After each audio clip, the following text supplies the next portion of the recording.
ओम गुरुर्ब्रह्मा गुरुर्विष्णु गुरुर्देवो महेश्वरः गुरुर्साक्षात् परम ब्रह्म तस्मै श्रीगुरवे नमः। ध्यानमूलं गुरुर्मूर्तिं पूजामूलं गुरुर्पदं मन्त्रमूलं गुरुर्वाक्यं मोक्षमूलं गुरुकृपाः। शिवावतार महायोगी साक्षात् नीलकण्ठन संशयः गृहाणवन्दनं प्रभो नमस्ते हर गुरवे। ओ महेतुकीं प्रेम घन दिव्यमूर्तिम् आचार्यरूपं श्रीप्रणवं नमामि। त्वमेव माता च पिता त्वमेव त्वमेव बन्धुश्च सखा त्वमेव त्वमेव विद्या द्रविणं त्वमेव त्वमेव सर्वं मम देव देव त्वमेव सर्वं मम देव देव त्वमेव सर्वं मम देव देव। শক্তি পুরুষোত্তম কথা ইউটিউব চ্যানেলের এই অনুপম চণ্ডী চিন্তার যাত্রায় আপনাদের সকলকে স্বাগত। আজকে আমরা শ্রী চণ্ডীর ৬ নম্বর মন্ত্র, প্রথম অধ্যায় ৬ নম্বর মন্ত্রটি পড়ব। তো আপনারা এই যাত্রার অংশীদার হতে গেলে চ্যানেলটিকে সাবস্ক্রাইব করে রাখবেন ও বেল আইকনটিকে প্রেস করে দেবেন। তো প্রথম অধ্যায়ের ৬ নম্বর মন্ত্র কি বলছে? বলছে যে তস্য তৈরভবৎ যুদ্ধ মতি প্রবল দণ্ডিনঃ ন্যূনৈরপি স তৈর্যুদ্ধে কোলা বিধ্বংসীভির্জিতঃ। আবার পড়ি, তস্য তৈরভবৎ যুদ্ধ মতি প্রবল দণ্ডিনঃ ন্যূনৈরপি স তৈর্যুদ্ধে কোলা বিধ্বংসীভির্জিতঃ। বলছেন যে তখন অতি প্রবল দণ্ডধারী রাজা সুরথের সহিত তাহাদিগের যুদ্ধ হইয়াছিল। সুরথ অপেক্ষা হীনবল হইলেও কোলা বিধ্বংসীগণ কর্তৃক এই যুদ্ধে তিনি পরাজিত হইলেন। তো প্রথমে বলেছিলাম আমরা যে রাজা সুরথ ছিলেন, রাজা সুরথ চিত্রবংশের জাত রাজা। তিনি সমস্ত ক্ষিতিমণ্ডলের অধীশ্বর হয়েছিলেন। মন্ত্র নম্বর 4-এ বলেছিলাম, 4 নম্বর মন্ত্রে বলেছিলাম। ক্ষিতিমণ্ডল মানে যে মূলাধার চক্র, মূলাধার চক্রের আধিপত্য লাভ করেছিলেন। এবং সেইখানে রাজার যে প্রজা বা ভাব, আমরা আগে বলেছিলাম যে ভাব মানেই মহামায়ার অনুভাব। তো যাই হোক, ভাব, এই ভাব বা প্রজা, এদের সাথে রাজার যুদ্ধ হলো এবং সুরথ অপেক্ষা তারা হীনবল। রাজা সুরথ অপেক্ষা তারা হীনবল। কেন হীনবল? রাজা সুরথ যখন দেখলেন যে এরা এরা ঠিক রাজার আয়ত্তে নেই, তো রাজা ভাবলেন এরা যদি বিদ্রোহ করে, এদের সাথে যদি যুদ্ধ হয়, এরা তো আমার অপেক্ষা খুবই হীনবল। কেন হীনবল?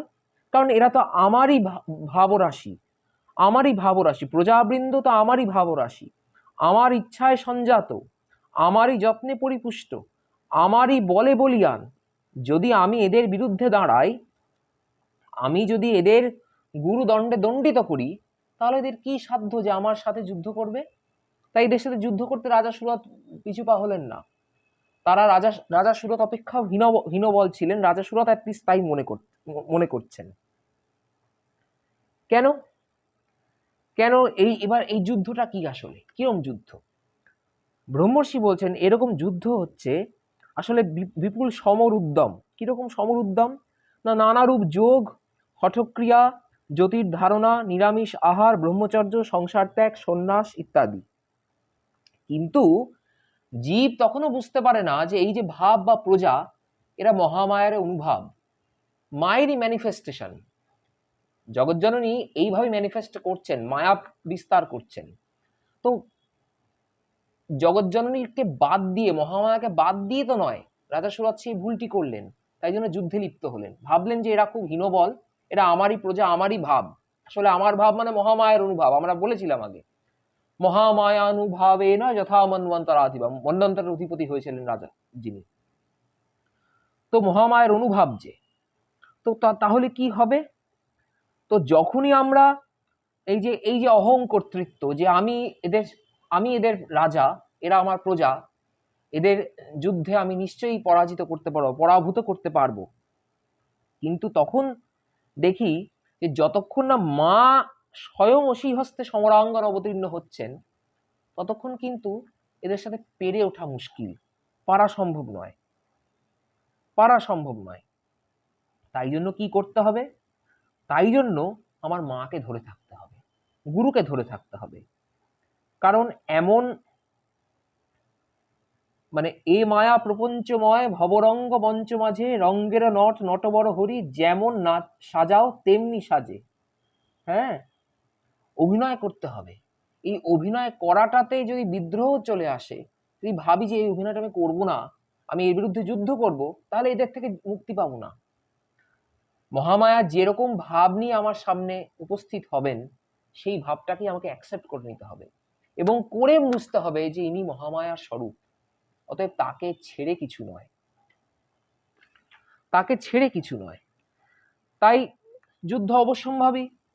যখন নিজের পুত্রের ন্যায় প্রতিপালিত প্রজাগণ সুরথকে রাজ্যচ্যুত করতে উদ্যত হচ্ছে, তখন তো যুদ্ধ অনিবার্য। কিন্তু সুরথ একবার শেষ চেষ্টা দেখলেন। শেষ চেষ্টা কিরম দেখলেন? যে ভাব রাশিকে চিরতরে নিবৃত্ত করতে হবে, চিরতরে নিস্তব্ধ করে ফেলতে হবে, বিধ্বস্ত করে ফেলতে হবে। কিন্তু সকলে নিষ্ফল হলো, ভাববৃন্দ জয়ী হলো। জীব অর্থাৎ সুরথ ভাব সমরে পরাজিত হলেন। তো আজকে এই পর্যন্তই বন্ধুরা। আপনারা নিশ্চয়ই আমাদের সাথে এই যাত্রায় থাকবেন। পরবর্তী ভিডিও এপিসোডগুলো কি পেতে গেলে সাবস্ক্রাইব করবেন চ্যানেলটিকে, বেল আইকনটিকে প্রেস করে রাখবেন। পরবর্তী ভিডিওতে আবার দেখা হবে। ততদিন পর্যন্ত শরণাগতির ভাব নিয়ে থাকুন, মায়ের আশ্রিত হয়ে থাকুন। গুরু ভগবানের অশেষ কৃপা আশীর্বাদ আপনাদের সকলের শিরে বর্ষিত হোক। জয় গুরু, জয় গুরু।